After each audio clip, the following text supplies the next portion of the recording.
السلام علیکم پیارے بچوں، آج ہم جماعت چہارم میں مضمون ماحول کا مطالعہ حصہ اول سبق نمبر 2 جانداروں کا باہمی تعلق اس کی معلومات حاصل کریں گے۔ جانداروں کا باہمی تعلق، اس کو سمجھنے کے لیے ہم آپ کو ایک پہیلی سناتے ہیں، آپ اس کو سنو اور اس پہیلی کو آپ کو بوجھنا ہے۔ بہت ہی آسان سی پہیلی ہے۔ بھری دوپہر چھاؤں گھنیری، بھری دوپہر چھاؤں گھنیری، رک جانا ہے 2 گھڑی، تنا ہے موٹا پیڑ پرانا، داڑھی اس کی بڑی بڑی۔ سنیں بچوں، اب اس پہیلی کو آپ کو بجھانا ہے۔ کون سا درخت ہو سکتا ہے جس کی داڑھی بڑی بڑی ہے، اس کا تنا بہت موٹا ہے اور بہت ہی پرانا وہ درخت دکھائی دیتا ہے؟ ہاں ٹھیک ہے، آپ لوگ اس کو مجھے جواب میں سینڈ کریں گے۔ اب آگے ہم دیکھتے ہیں سبق نمبر 2 جانداروں کا باہمی تعلق۔ جانداروں کا باہمی تعلق یعنی تمام جاندار کا ایک دوسرے سے تعلق ہوتا ہے۔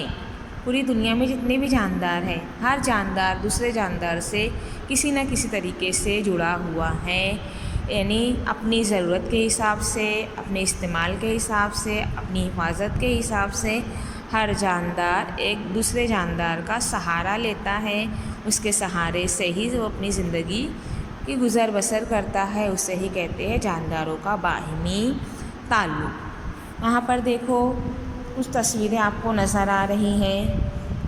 گھر ہے، پلیٹ میں کھانا رکھا ہوا ہے، درزی کپڑا سل رہا ہے، اور یہاں ٹیبل پر گلاس میں پانی رکھا ہوا ہے۔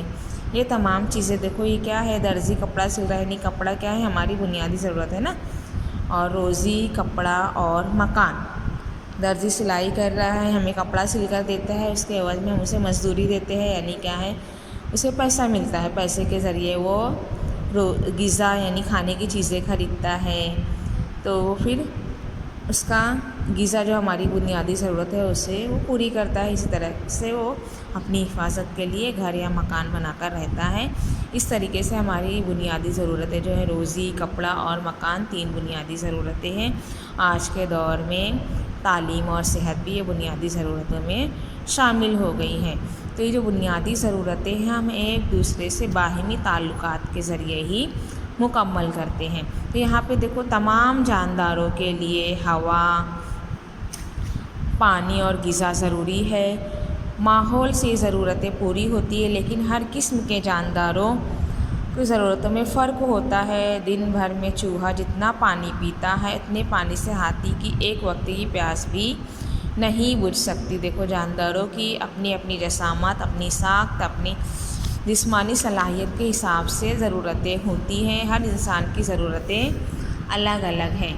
تو دیکھو یہاں پر بتایا گیا ہے کہ چوہے کی جو پیاس بجھتی ہے جتنے پانی میں، اتنے پانی میں ہاتھی کی ایک وقت کی بھی پیاس نہیں بجھ سکتی۔ اس سے ہم کو یہ اندازہ ہوتا ہے چوہا دیکھو کتنا چھوٹا ہوتا ہے، ہاتھی دیکھو کتنا بڑا ہے۔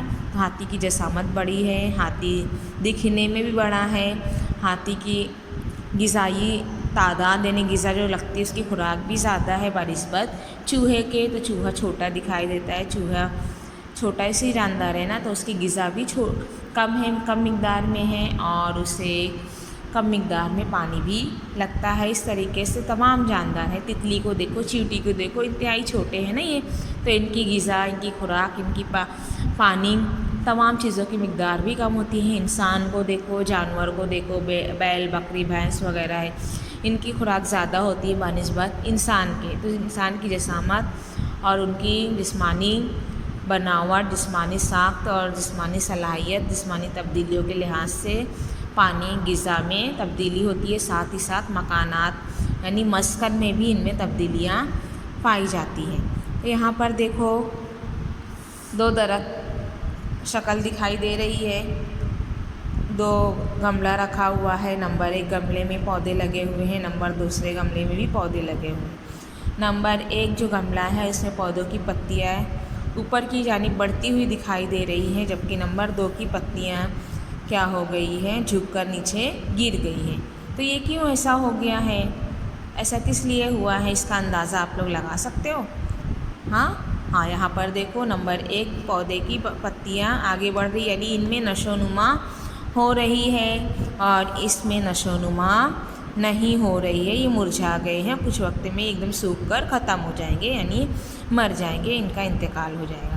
لیکن جہاں یہاں دیکھو ان کی نشو و نما ہو رہی ہے، یعنی ان کو جو چیزوں کی ضرورت ہے، ہوا، پانی، غذا، روشنی، تمام چیزیں ان کو مل رہی ہے، جس کی وجہ سے ان کی نشو و نما ہو رہی ہے۔ لیکن یہیں پر دوسرے گملے میں دیکھو ان کو ہو سکتا ہے روشنی نہیں مل رہی ہے یا پھر پانی نہیں دیا گیا ہے، تو جس کی وجہ سے ان کی نشو و نما نہیں ہو رہی ہے، دھیرے دھیرے یہ مرجھا کر نیچے گر گئے ہیں اور سوکھ کر یہ ختم ہو جائیں گے۔ یعنی ہر جاندار کو غذا، پانی، ہوا کی ضرورت ہوتی ہے، اگر ان میں سے کسی بھی ایک چیز کی کمی کر دی جائے تو جانداروں کی نشو و نما رک جاتی ہے۔ تو اس لحاظ سے جاندار ایک دوسرے میں تعلق کے بنا پر ہی زندہ رہتا ہے۔ تو اسی طرح دیکھو یہاں پر شیر کہاں رہتا ہے؟ شیر کہاں رہتا ہے معلوم ہے آپ لوگوں کو؟ اس کا بھی جواب مجھے آپ لوگ سینڈ کریں گے۔ شیر کہاں رہتا ہے؟ تصویر بھی دکھائی دے رہی ہے، آپ کو سمجھ میں آ گیا ہوگا شیر کہاں رہتا ہے۔ دیکھو شیر ایک جنگلی جانور ہے، جنگل میں پایا جاتا ہے، یہ بہت ہی خطرناک ہوتا ہے، اس کی بھی غذا ہوتی ہے، غذا میں کیا یہ گوشت خور ہے، یعنی جانوروں کو شکار کر کے اپنی غذا پوری کرتا ہے، جانوروں کو مارتا ہے، اسے کھاتا ہے اور یہ جنگل میں ہی رہتا ہے۔ شیر کے جسم پر پٹے ہوتے ہیں، شکار کے لیے گھاس میں چھپ کر کیا کرتا ہے؟ حملہ کرتا ہے۔ شیر کے جسم کے پٹوں کی وجہ سے شکار کو شیر کا پتہ نہیں چلتا۔ گھاس کے خطے میں ہرن، نیل گائے، جنگلی بیل جیسے حیوانات ہوتے ہیں، بھوک لگنے پر شیر انہیں کھا کر اپنا پیٹ بھر سکتا ہے۔ گرمیوں میں بھی نہ سوکھنے والے پنکھٹ کا قریب ہونا اور اس علاقے میں گھنی جھاڑیاں اور اونچی گھاس یا پہاڑی غار کا ہونا بھی ضروری ہوتا ہے تاکہ مسکن کے لیے شیر کو ٹھکانہ مل سکے۔ مسکن یعنی رہنے کی جگہ، جہاں پہ شیر رہتا ہے، آرام کرتا ہے، سوتا ہے۔ اس طریقے سے ہم اپنے گھر میں رہتے ہیں نا، اسی طرح شیر کا بھی رہنے کی جگہ ہوتی ہے۔ ہم بتائیں گے نہیں اس کا نام، اس کو آپ کو سینڈ کرنا ہے اس کا جواب۔ ہاں، جہاں یہ تمام سہولتیں پائی جاتی ہے وہیں وہ شیر کیا کرتا ہے؟ ٹھکانہ بناتا ہے، وہیں وہ زندگی گزارتا ہے اور وہیں پر رہ کر اپنی تمام ضرورتیں پوری کرتا ہے۔ اس طریقے سے انسان اپنی کچھ ضرورتیں پوری کرنے کے لیے مختلف جانوروں کو پالتا ہے۔ وہ پالتو جانوروں سے بے حد محبت کرتا ہے، ان کی اچھی طرح سے دیکھ بھال کرتا ہے، ان کو غذا، پانی دیتا ہے۔ جانور بیمار ہو جائیں تو ان کا علاج کراتا ہے۔ دیکھو چھوٹی سی مثال، دیکھو مرغی پالتے، بہت سے انسان مرغی پالتے۔ مرغی پالنے سے کیا ہوتا ہے؟ ہمیں انڈے ملتے ہیں نا، انڈے ہماری غذا کا ایک اہم حصہ ہے نا۔ انڈے کی اس کے علاوہ انڈے سے چوزے نکلتے ہیں، بہت سارے چوزے سے مرغیاں بنتی ہے۔ ابھی مرغیاں ہم گوشت کے لیے بھی استعمال کرتے ہیں، انڈے اور گوشت ہم کو مرغیوں سے حاصل ہوتے ہیں، تو انسان اس کو پالتا ہے اور پھر اس سے فائدہ حاصل کرتا ہے۔ جب اسے پالتا ہے تو ان سے وہ بہت محبت کرتا ہے، اس کی اچھے سے دیکھ بھال کرتا ہے، اس کے کھانے کا انتظام کرتا ہے، اور اگر جب وہ بیمار ہو جائے تو اس کا علاج بھی کرواتا ہے۔ اسی طریقے سے دیکھو انسان جس طرح حیوانات کی ضرورت ہوتی ہے، اسی طرح نباتات کو بھی، انسان کو جس طرح حیوانات کی ضرورت ہوتی ہے اسی طرح حیوانات کو بھی ضرورت ہوتی ہے۔ اناج، سبزیاں، پھل وغیرہ انسان کو نباتات سے ہی حاصل ہوتے ہیں۔